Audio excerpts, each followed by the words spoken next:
Hey everybody, Payments Professor here, and I want to welcome you to the Payments Podium, where today I have Jim Bray. Jim is here, and he is actually a financial fraud thought leader. I mean, we just preparing to get started recording. We've already had some great conversations, but we're going to be talking today about the ISO 20022 migration. Jim, I'd love to welcome you to the Payments Podium. Thank you, Kevin, for having me. It's an honor to be here today. Okay, I say ISO 20022 migration, and we're here in ISO 20022. It's one of the biggest buzzwords in payments right now. But when I say ISO 20022 migration, what does that actually refer to? Well, the industry has been using a protocol called X9. It's been around since the 70s. It's evolved, but it's mainly a US-based protocol, kind of like Swift was for wires. You know, everybody's kind of proprietary. ISO 222 has been around, I think, since 2003 or 4. And I've been monitoring myself because I worked on a lot of standard body work and wondering why people weren't implementing it. There just wasn't a compelling reason until now. And what the compelling reason is real-time payments, where with ACH in the past hasn't had a lot of fraud. Zelle, for example, is covered up in it. And I remember back 7 years ago, I wrote Zelle a letter saying, you got to be out of your mind turning a real-time payment loose, even if the maximum is $5,000. Then people only use a password to protect it. I said the fraudsters are going to be all over it. That's going to be better than credit cards. And so that's where we are today with the new FedNow rail. And I've been working with them for about 5 years on this, looking at the fraud vectors, and then looking at how we can take ISO 222 and tighten up the security on both ends of the transaction. Okay, so that's for FedNow. So we've already established FedNow does use ISO 20022. You mentioned a little bit about the X9 standard and Swift standard too. Isn't the ISO, when we say migration though, because FedNow is not migrating. FedNow is starting off, that is a Yes. standard. But when you hear migration, that's more for FedWire, isn't it? That it's the FedWire system that's going through the big change? Yes, because right now you can't do wires on the FedNow rail yet. Okay. Well, you can't do a wire period on FedNow. FedNow is a FedNow transaction in that rail. Wires are a totally different payment channel. Correct. And one of the issues, I was on a call yesterday with one of the executives from X9. We were talking about, he was fixing to have to jump on another call with a standards group because MasterCard and Visa are actually going to use ISO 222, but the PIN is not encrypted. And so that's got to be fixed. And so that's another step, and that's what we're doing. We're peeling back the use cases, and that's what I'm focused on how things are really being done. And then when you look at how ISO 22 works, how that opens the door to do things in a better way. Okay, so ISO 20022, we've already established it's being used in FedNow. We're starting to see it in FedWire. You just mentioned how Visa and MasterCard are looking at ways to be able to use it, and I know they've got some instant payment solutions too. Yeah. Are there others in the globe that use it as well? Well, you got India. They've been leading the way, I'd say, in Australia. And when I started working with the BCP a while back, I started reaching out through LinkedIn to consultants and payment experts in those countries and trying to learn from their experiences. Because I'm not a rocket scientist here on this stuff, and I've got a lot to learn. So I want to learn from these other organizations that have already kind of put their toe in the water, as we're doing right now, like you say, with the FedNow. Okay. Now, I got to ask then, what did you learn? Because there's a lot of other countries that have implemented ISO 20022, mostly for their instant payments, some also for wires like we're seeing our FedWire migrate to. What did you learn from those other countries? Like what were mistakes, things that they did that would benefit people here in the U.S.? I haven't found anybody's had any major mistakes. But what I've identified is there's been a lot of evolution within the standard.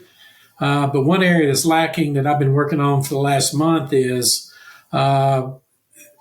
the technology on the message level Now you can have bidirectional conversations between two financial institutions before you execute a transaction.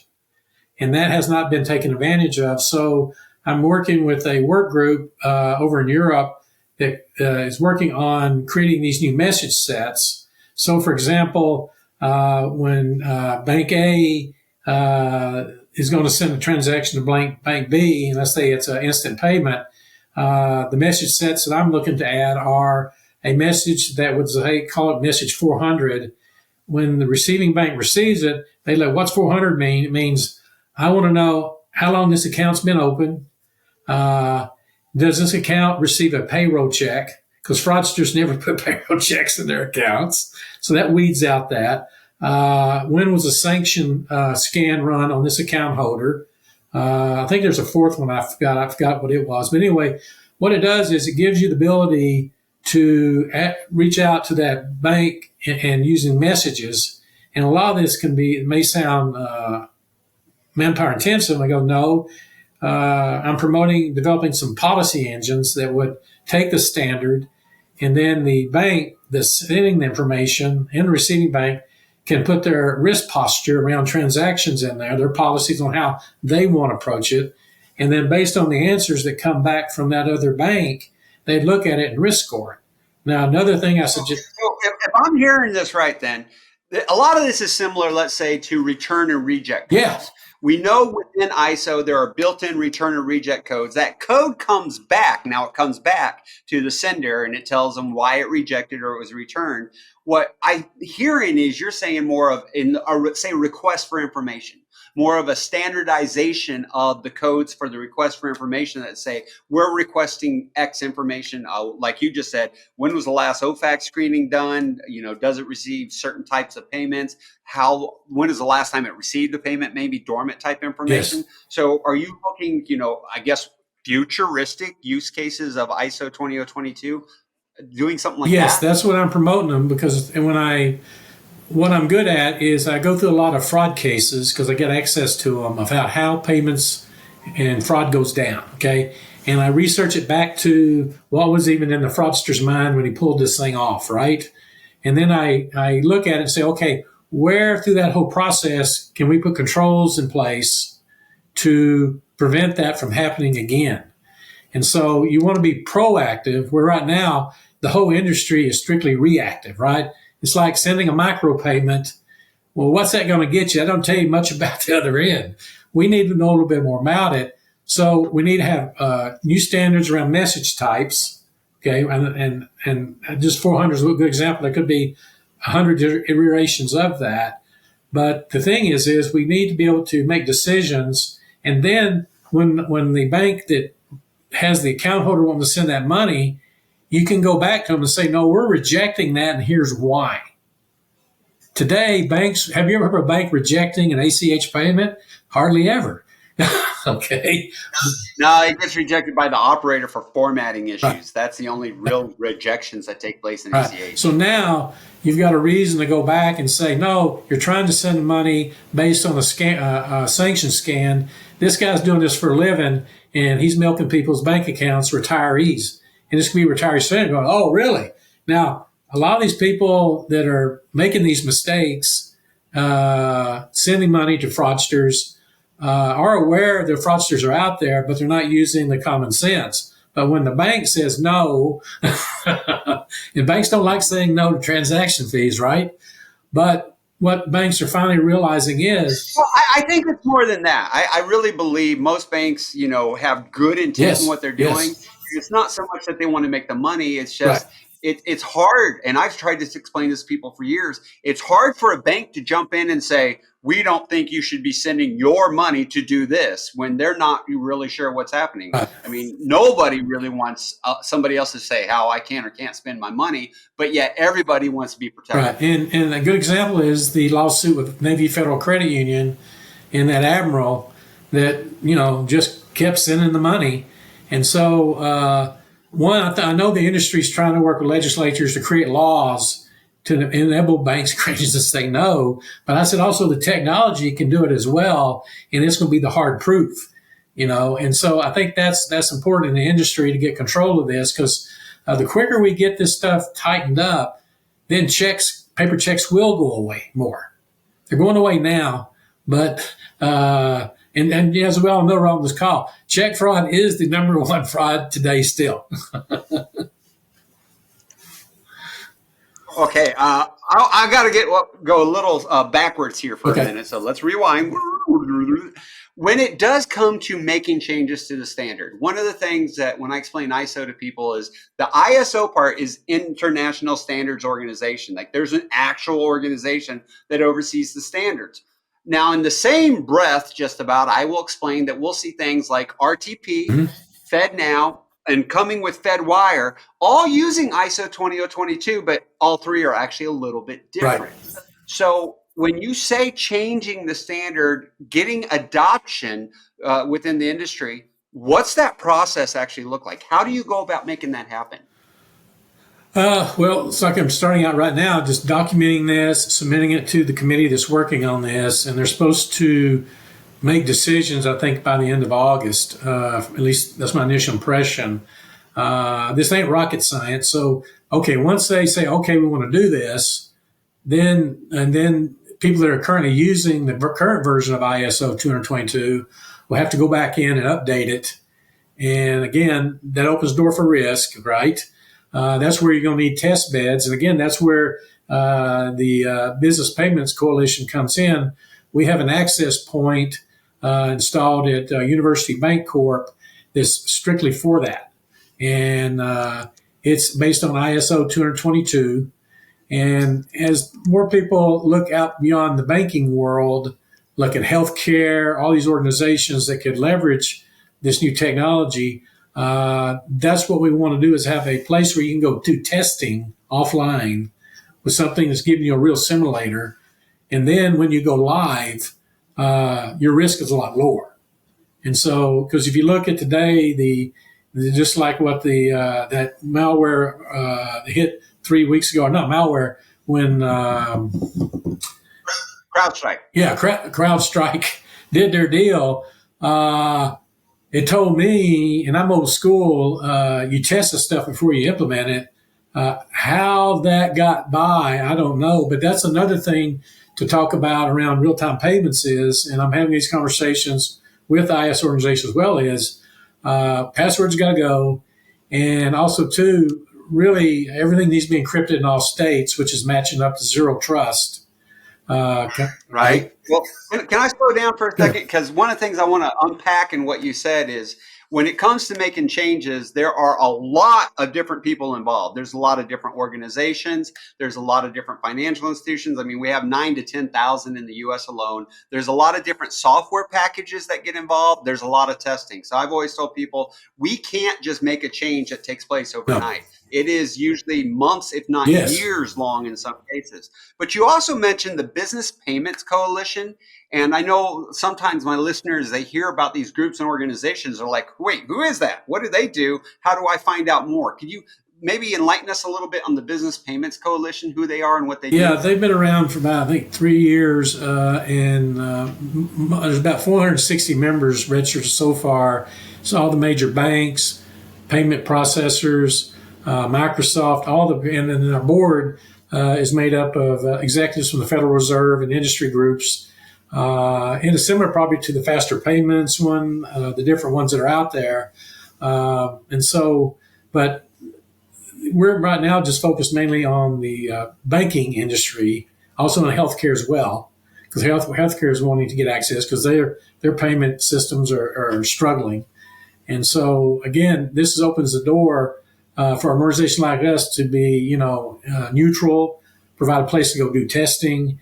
And also, too, what I want to talk about, too, right now is when you turn this on for real-time payments and other things, especially for ACH, now you got to redo your back-office processes, right? Because you're going to move a lot of your stuff from payments batch form, right, to real-time.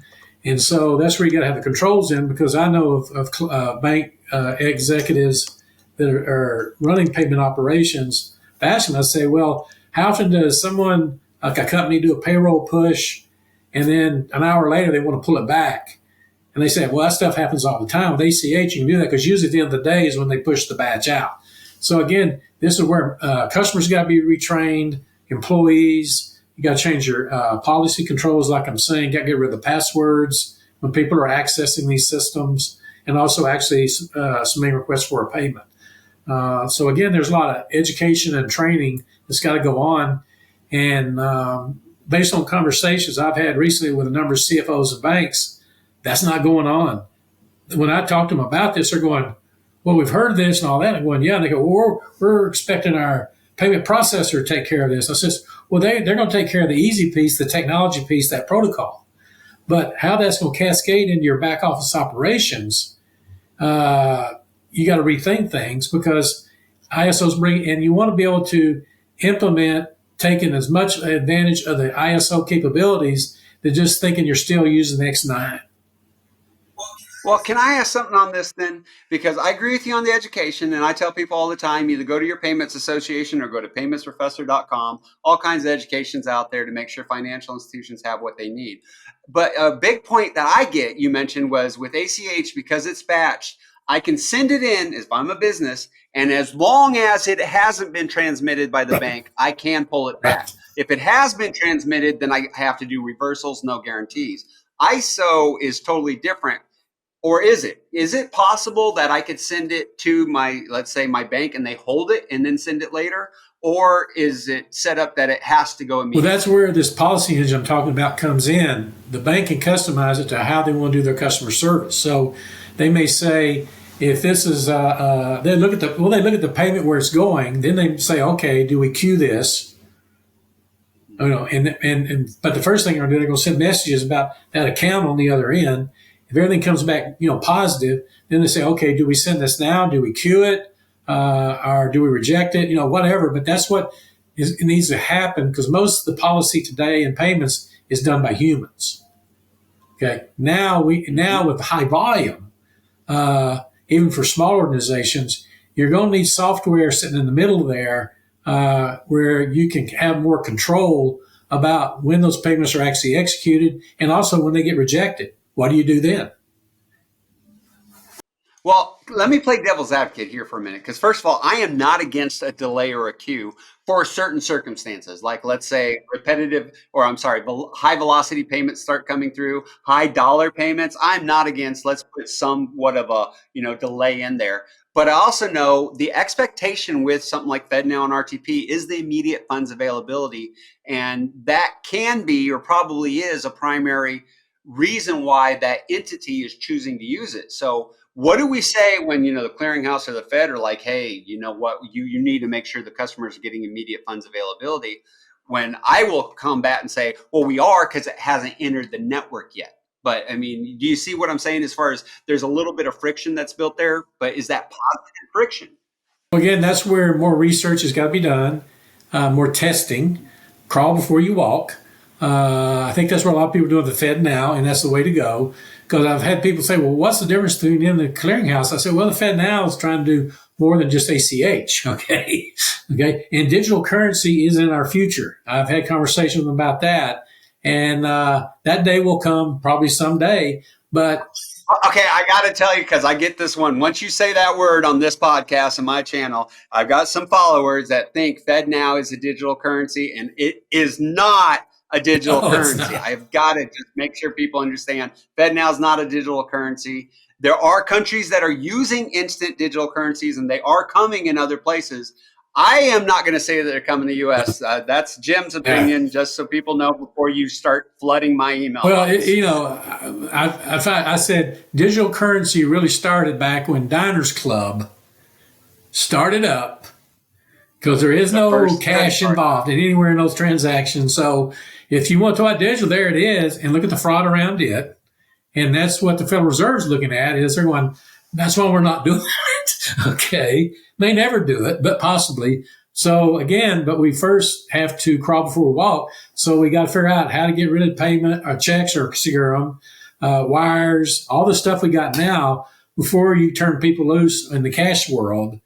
And some of this may head in that direction. We don't know, but it probably won't be in our lifetime. I would say that, because we've come so far since 2013 when Reg E was put together. Okay. And Reg E really didn't ever cover real-time payments because it went on the horizon. And I worked with Amy Zer. Well, it was written in the 70s. So, I mean, they had no clue Right, we would have right, what we have right, today. This is well before the right, internet. right. But 2013 is the last time they updated because I worked with Kristen Wells at the CFPB 2 years ago when bankers were calling me and ACH organizations complaining about Zelle and want to know who eats the bullet. And so I called her and said, hey, this is an industry issue. And she said, do we need to rewrite it again? I said, no, you just need to answer the questions that were getting asked. And they did. They published them 6 months later. And I asked her, reach out to these 5 ACH training organizations. They know way more about this than I do, but we need some guidance to give the lawyers for the banks to figure out. And then Zelle last year published their new guidance, where I think it is the payee organization has to eat the bullet. So, but at least somebody tried to do something. That's the key. You got to try things. Well, and like you said earlier, though, we're very reactive in this industry. And I really believe we have to be because the fraudsters are creative. They're always coming up with new ways. I try to say, I really believe we are proactive where we can Yes. be. I do believe that we are where we can be, but it is just by nature a reactive industry. In fact, I do tell people too, I wonder if you'd share the same advice. Well, actually, I'll get to that question in a minute. I want to go a little bit different. This is a 24/7, 365 services we're talking about because of how ISO works and operates. And one of the concerns that comes up is what happens if it goes down? So I'm hearing more and more of a buzz around what we call offline payments, which is blowing my mind because, the offline payment is the ability for working with instant payments when the instant service isn't up or using ISO when the communication is not available. What are your thoughts in that whole area there? Well, yeah, business continuity is an issue. Again, that's another area they got to go back and rebuild their policies on. And I'll give you a good example. In COVID, when the government first sent out those checks, a lot of my Fiserv clients called me saying, hey, my core is melting down. I said, no, it's not. I said, what's happening? Everybody's calling in, dialing in, trying to find that check. And they said, what do we need to do? I said, well, you need to send an email out, tell them stop doing it. And when the check hits their account, you send them an email or text. Oh, see, they had no plan for that. But I said, but more importantly, the problem you got is for you doing commercial transactions, now your commercial accounts can't work ACH, right? So I said, what you got to do, you got to segment your data and voice networks. So when a retail event happens again, and it will, you don't want to shut down your commercial operations. And again, that's payments. And so again, that's where I tell people you got to plan for the worst and hope for the best. And right now it's the opposite. So just simple things you got to learn, and that's what I'm good at is looking at, okay, how did this happen? How do we prevent it from happening? And it's all about customer service. Okay, I got to agree with you that. Now I am going to bring up that question I was going to ask because this is one that I love to ask on the Payments Podium. Is there's a lot of people who are followers that are actually new to the industry, and they're always looking for career advice. And you're, a thought leader in fraud and influencer when it comes to fraud. What advice would you give to people that are just now getting started in this industry, like fresh out of college, just now getting entry-level jobs at financial institutions, maybe even service providers, maybe even some of the regulators that we're working at? What would you tell them to do? Well, I do that a lot. People calling me that are because a lot of baby boomers are leaving, taking all that knowledge and experience. Now the young guys are coming up. We'll have to repeat the same mistakes. But as my daddy taught me, history is your crystal ball to the future. So what they need to do is use LinkedIn, connect with people. That's the key. People that when you got a question, you can reach out to. And I get a lot of those on LinkedIn each week. But also, too, take advantage of pushing your employer to send you to these conferences, to these schools, to get your certifications. And then most important, like you say, stay up to date on ISO 222 because that's the going forward thing. And then, I guess that's the best advice I would give people because that's what I do. And that's how I become knowing what I know. And that's why I reached out to you, because you know a lot more about this than I do. So, I don't know about that. You got the fraud part covered in ways I hadn't thought of. But Jim, I totally agree with you. Make those connections. yeah. Stay active in community. Go to events, especially with your payment associations. I am the biggest fan of certifications. We're seeing a new certification that will be coming for faster payments. I recommend people get because, like you, I also agree. Stay up to date on the newest stuff, but you need to know the old stuff Oh, too. yeah. Well, Jim, I do want to thank you for being on the Payments Podium. This has been a delight to get a little bit of insight into what's happening with ISO 20022. For those of you who need to get a hold of Jim, it's Jim Bray. He is on LinkedIn, so you can find him there. If you have trouble finding him, you can always email me, kevin@paymentsprofessor.com. Leave me a DM. I will do my best to get you in touch with Jim. And as always, if there is a topic or maybe a speaker you think that should be on the Payments Podium, email me, kevin@paymentsprofessor.com. I'll do my best to get that speaker on, or at least to get that topic covered. But for now, this is the part where I say, class dismissed.